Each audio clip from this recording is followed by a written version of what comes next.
ఇప్పుడు నేను చెప్పేటటువంటి ఈ 4 అలవాట్లో ఏ ఒక్క అలవాటు మీకున్నా కానీ జనాలు మిమ్మల్ని వాడుక రుద్దుకొని వదిలేస్తారండి. అవేంటో చెప్పనా?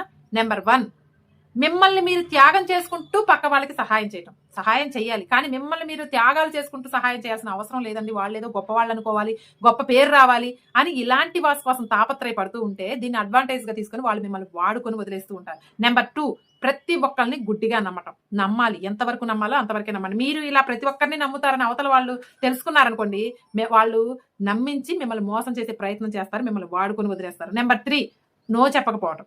అరె! నో చెప్తే ఏమనుకుంటారు? అని చెప్పేసి ప్రతి దాన్ని కూడా ఓకే అని చెప్తూ ఉంటే, వాళ్ళ యొక్క అవసరాలకి ప్రతి ఒక్కదానికి కూడా మిమ్మల్ని అవసరం లేకపోయినా గాని మిమ్మల్ని వాడుకునే ప్రయత్నం చేస్తూ ఉంటారు. ఇక నంబర్ 4, ప్రతి ఒక్కళ్ళని కూడా పదే, పదే, పదే, పదే క్షమించటం.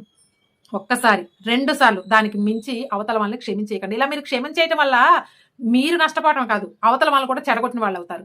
మీరు ఎలాగో క్షమించేస్తారు కదా! అని వాళ్ళు తప్పు మీద తప్పు చేస్తూ ఉంటారు. కాబట్టి ప్రతి ఒక్కళ్ళని కూడా ప్రతిసారి కూడా క్షమించాల్సిన అవసరం లేదు. ఇక నంబర్ 5 ఏంటో తెలుసా?